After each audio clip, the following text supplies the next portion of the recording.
So it's on shaky ground just to begin with. But more to the point, psychology lacks an etiology. It lacks a definition of what is the cause of the mental illness. Now, Amen isn't claiming to provide this. He might have areas like this is associated with depression, this is associated with schizophrenia, with Alzheimer's, with drug abuse, right? But he's actually not using that to define it. It's the other way around. Having Alzheimer's, and hopefully you can still hear me over that bloody thing. Having Alzheimer's is already clearly defined. There is a universal acceptance of what Alzheimer's is. It has a clear definition.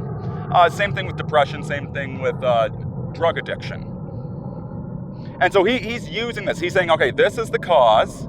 You know, you came in here suffering from one of these, which is a form of malnutrition of the brain. We're going to correct that. What psychology is doing, on the other hand, is they're making up diseases and then coming up with a diagnosis. And see, the problem with trying to do this when it comes to mental illness is that humans are endlessly inventive. And so somebody that has that's a psychopath, they will sometimes act like a narcissist, or sometimes act like a borderline, or what have you. Look at Hillary Clinton right now.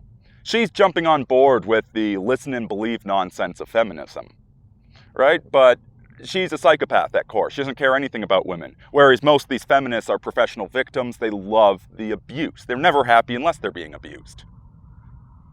So she's mimicking being a borderline, but really it's just a form of psychopathy. And that goes with all forms of mental illness. You know, and depression. Even depression can take a lot of different forms. It can manifest in a lot of different ways. And psychology, because it's obsessed with being a science, it's obsessed with having all the answers, doesn't actually have an etiology. It doesn't say what depression is, this is what depression is, and it can manifest in all these ways.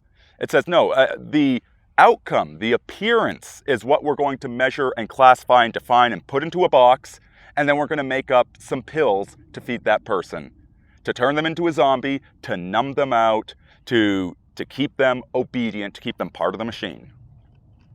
And so you see, this is already the world of psychopaths. Because more and more, like if you're ever arrested, they're going to say, why is he crazy? Why did he do this? And you'll have a psychologist come on the stand and make some sort of asinine statement based upon this pseudoscience of completely subjective standards and measurements. And you want to see a perfect example of this?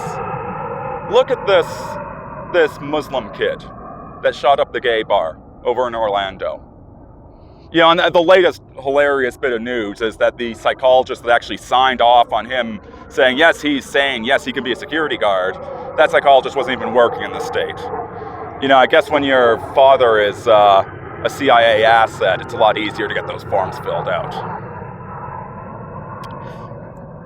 But anyway, even if this kid had gone to these psychologists, even if he had gone to get all of this analyzed and written down, etc., do you think he wouldn't have passed?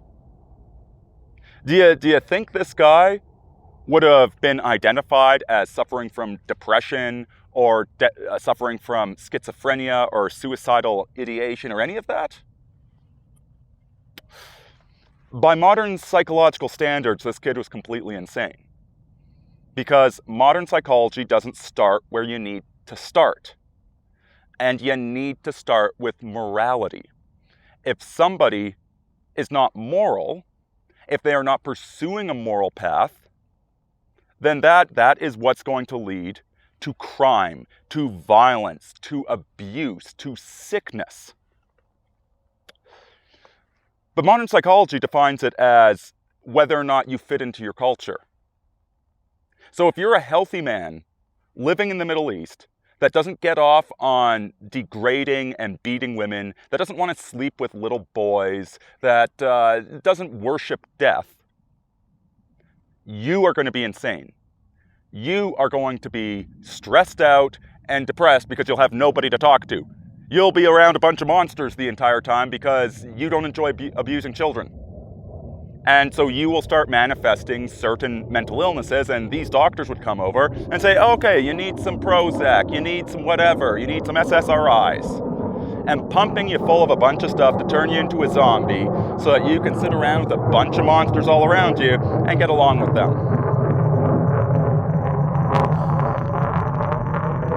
It's a big plane.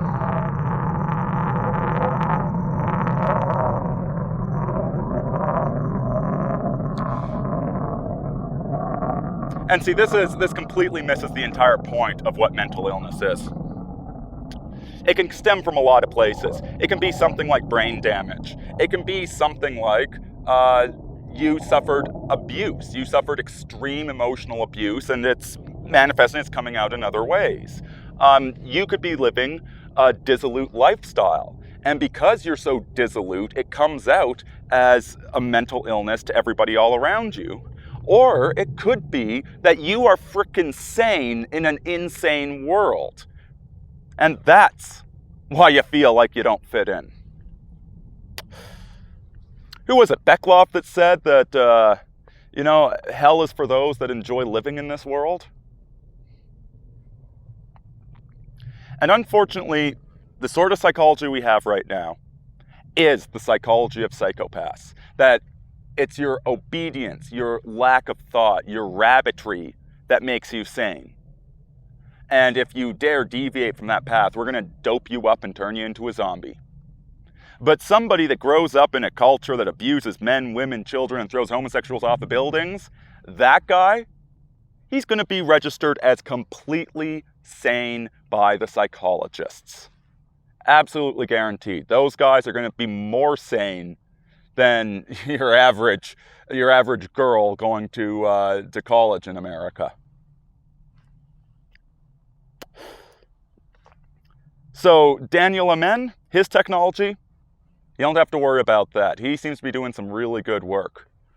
What you have to worry about are all the other insane monsters out there that have decided that if they can just take their logic and their reason and they can create an internally consistent and provable construct, then we'll have paradise on earth.